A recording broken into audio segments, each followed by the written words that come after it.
السلام عليكم ورحمة الله وبركاته. الحمد لله رب العالمين، والصلاة والسلام على رسول الله صلى الله عليه وسلم وعلى آله وصحبه ومن تبعهم بإحسان إلى يوم الدين. أما بعد kumshukuru Allah subhanahu wa ta'ala na kumtakia rahma mtume wetu Muhammad sallallahu alayhi wasallam. Ndugu zangu wapenzi watazamaji na wafuatiliaji wa vipindi vya Ramadhan Musa Isa, leo insha Allah ndiyo siku ambayo tutakayoanza kusimuliana na kuhadithiana visa ambavyo vimewahi kutokea katika zama zetu hizi tulizopo, na hivyo visa ni visa vya ukweli kabisa, sio vya kuzushwa wala sio vya uongo. Kisa cha kwanza ni kisa hiki ambacho kimepokelewa na kinahadithiwa na moja katika maimamu wa misikiti huko katika miji ya Kiarabu. Imamu anahadithia, anasema moja katika masiku alijiwa na kijana ambaye alitoka kwao akiwa anakimbia. Imamu anaelezea, anasema yule kijana alikuwa amekuja kwangu hali ya kuwa anakimbia mbio, akiwa anawaulizia watu. Anasema baada ya kuingia msikitini, anasema imamu yuko wapi? Imamu yuko wapi? Nionyesheni. Imamu yuko wapi? Nionyesheni. Watu wakamuonesha imamu alipo.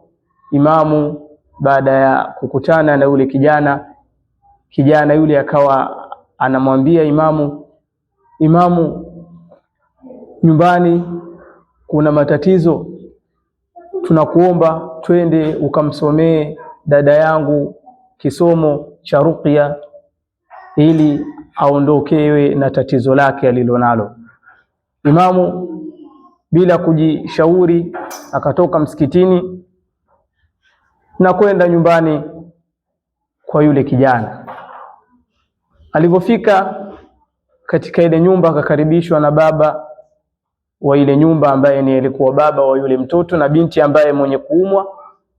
Akaingia ndani ya nyumba na alipoingia ndani ya nyumba yule baba akamwambia, binti yangu anaumwa sana na sielewi nini anachoumwa, hemu muangalie. Akampeleka sehemu aliyopo yule binti. Alikuwa amevaa nguo ya stara, baibui kubwa mfano wa abaya, na amevaa ushungi, amejifunika, lakini alikuwa ana sweti na anaonekana anapumua kwa hali mbaya. Imamu akafika kwa yule binti, akakaa chini, akamsogelea, akaanza kumwangalia kwa makini. Akagundua kuwa yule binti yupo katika sakaratul mauti, yupo katika kilevi cha umauti, yani yupo mwishoni mwa uhai wake, anataka kukata roho. Imamu akaona cha kufanya bila ya kupoteza muda, aanze kumtamkisha neno la ilaha illa Allah. Akaanza kumsomea neno lile akiwa anasema, quli la ilaha illa Allah, quli la ilaha illa Allah, la ilaha illa Allah, la ilaha illa Allah. Yule binti kadri alivyokuwa anaambiwa lile neno la ilaha illa Allah, kwa masikitiko alikuwa anasema dhaqa sadri, huku akiwa anapumua kwa haraka. Maana yake kifua changu kinanibana, kifua kinabana. Maana yake anashindwa kutamka lile neno kwa uzuri. Kadri akitamkishwa lile neno anasema vile dhaqa sadri. Imamu akawa haelewi na yule binti namna ya vile yale maneno anayoyasema. Akaendelea kumlakinisha ile neno la ilaha illa Allah, lakini binti akawa anasema dhaqa sadri. Mwisho kabisa binti akawa anasema maneno ya ajabu kabisa na yenye kusikitisha. Akawa anasema inni ara maq'adi fi nnari, hakika yangu mimi nayaona mafikio yangu ni motoni. Hakika yangu mimi nayaona mafikio yangu ni motoni.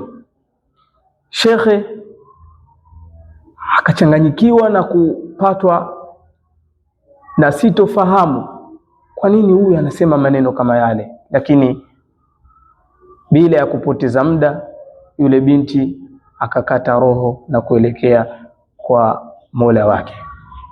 Shekhe akatoka pale akamwacha yule binti, akawaambia ndugu zake wamfunike macho, wakamfunika macho vizuri.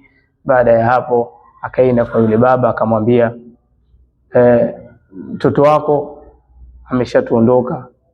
Baba akalia kidogo, lakini baada ya kulia akaanza kumwambia pole, inna lillahi wa inna ilaihi raji'un.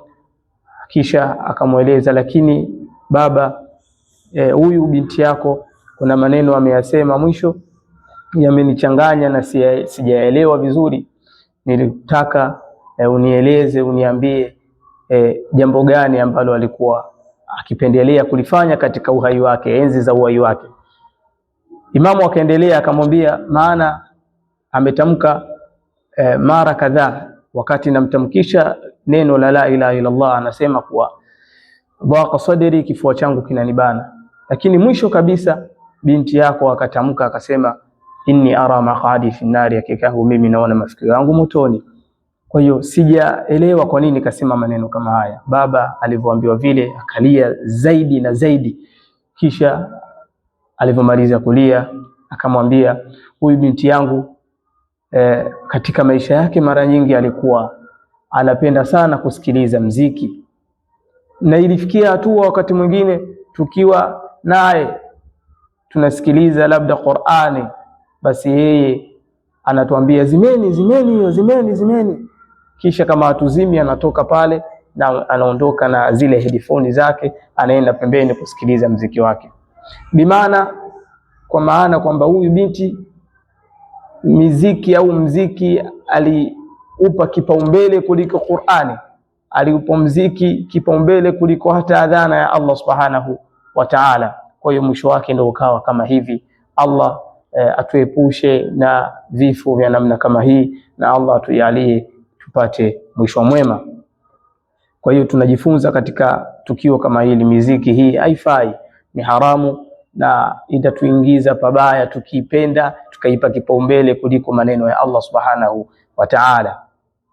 Allah subhanahu wa ta'ala anasema katika suratul Luqman, anasema wa minan nasi man yashtari lahwa alhadithi liyudilla an sabilillah.